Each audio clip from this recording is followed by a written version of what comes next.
At Flight Insight, we think small airports are the best and most fun airports, and we wouldn't want a thing like IFR weather conditions to stop us from exploring some of these gems.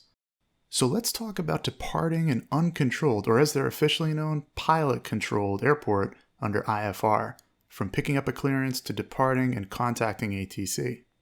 Here we're on the ramp at Carroll County Airport, a Class E/Class G airport northwest of Baltimore. Now, filing an IFR flight plan out of an uncontrolled field is no different than from a towered field, but for picking up the clearance, we'll need to find out a bit more information specific to the airport. Here's the chart supplement page for Carroll County. If we look at the communications section, we see a GCO, which we'll discuss in a second, available on 121.725. We also have a phone number to contact Potomac Approach on.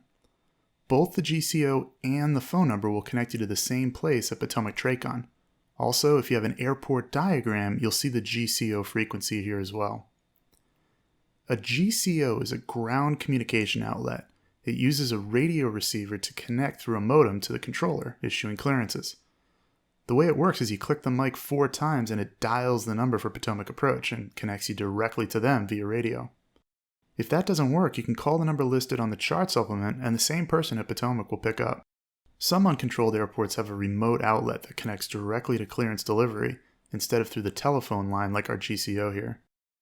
So we'll tune our radio to 121.72, click the mic 4 times, make contact with Potomac and say, Potomac clearance, Cessna 90334 Hotel on the ground at Carroll County, requesting IFR clearance to Allentown. Now, we'll get our scratch pad out so we can write down the clearance using the CRAFT acronym: clearance limit, route, altitude, frequency, transponder. And ATC will come back and say, November 90334 Hotel, Potomac clearance. Cleared to Allentown Airport via direct Baltimore, Victor 93, Lancaster, Victor 39, East Texas, direct destination. Maintain 3000, expect 7000, 10 minutes after departure. Departure frequency 125.52, squawk 3217. Hold for release. Hold for release. That's something we don't typically hear at towered airports. There's no takeoff clearance needed without a tower, but until we get the okay, the release from approach, we can't depart IFR. So we'll then read back that clearance and they'll say, Cessna 90334 Hotel, read back correct, advise ready for departure. And they may ask us which runway we're going to depart from. Here's what our route of flight looks like, by the way. It starts out with us going to the Baltimore VOR and join Victor 93 at that point. This is pretty much the opposite direction from the one we want to go, but this beginning part of the clearance serves as a lost communications procedure too. If we don't make contact with approach after departure, they want us to head toward the VOR on our assigned altitude. It could also help approach pick us up on radar to start flying towards BWI. Every airport or region has their own typical IFR departure instructions, and it's a good idea to ask around other locals for what those might be in advance. From Baltimore, we fly Victor 93 to Lancaster VOR, where we join Victor 39 to the East Texas VOR, and then on to Allentown Airport. So we'll set up our squawk code, our frequency for Potomac departure, and the VORs for Baltimore and Lancaster. And we'll taxi out. We're using runway 34 today.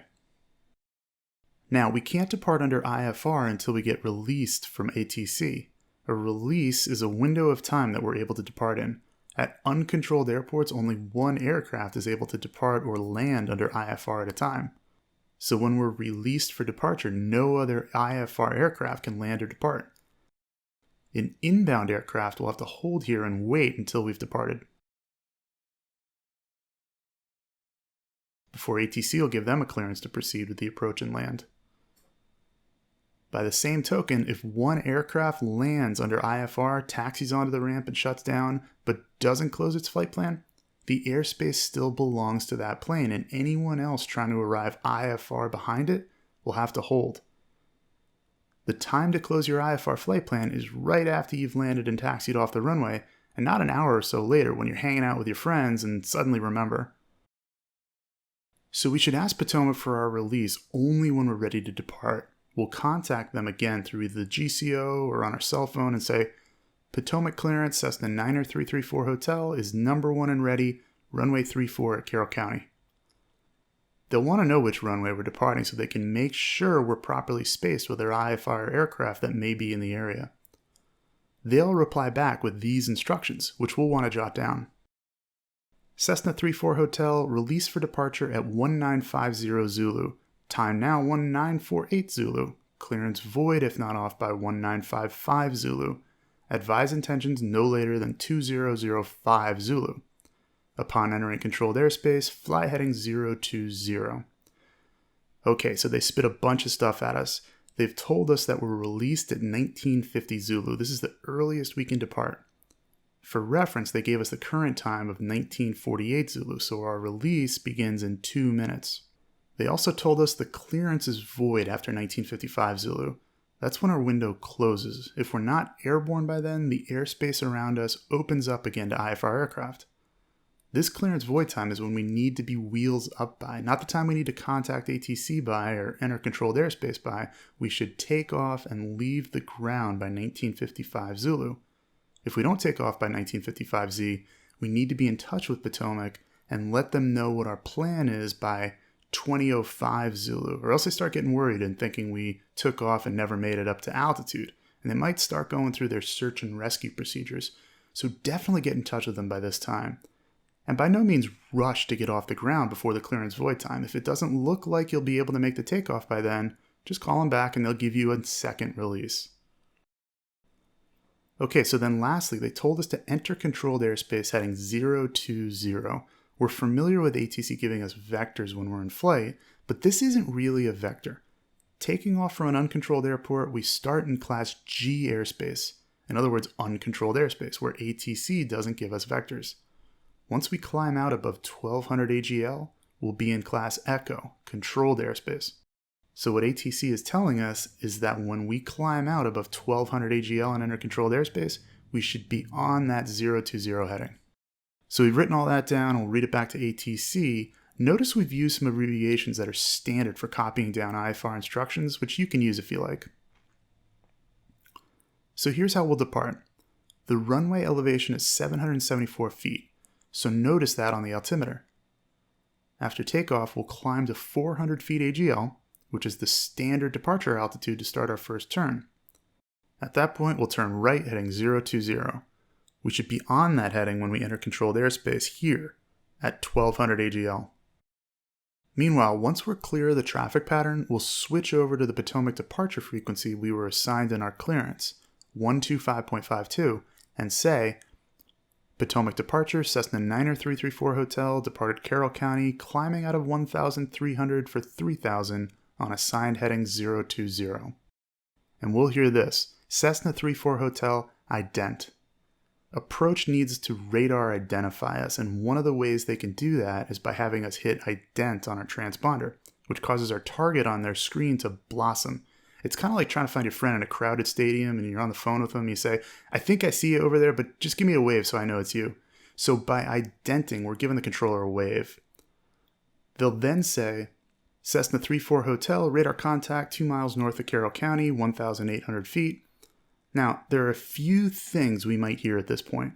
Here's one possible instruction. Leaving 2,100 feet, turn right heading 060 and proceed direct Lancaster when able. What this means is that ATC wants to give us a vector of 060. However, we're still too close to the ground for a vector. There are minimum vectoring altitudes based on terrain in the area, so we should stay on our assigned heading of 020 and then at 2,100 feet, turn right to 060. Also, we should tune to the Lancaster VOR, 117.3, so we can fly inbound to that when we pick up the signal. What ATC has given us is what's known in the lingo as a shortcut. Instead of doing that big detour to Baltimore from our cleared route, we can proceed direct to the Lancaster VOR, saving us a bunch of time. So that's a typical IFR departure from a pilot-controlled field like Carroll County. A lot of things work differently than at a towered airport since you're working directly with ATC to coordinate your release, instead of having a tower controller do it. But don't let that stop you from exploring the little airports out there under IFR. If this was helpful, please click subscribe so that you could stay up to date on every new training video coming out each Tuesday and Friday and get access to posts and articles on the community page that'll take your training even further. It just takes one click, and it's so worth it.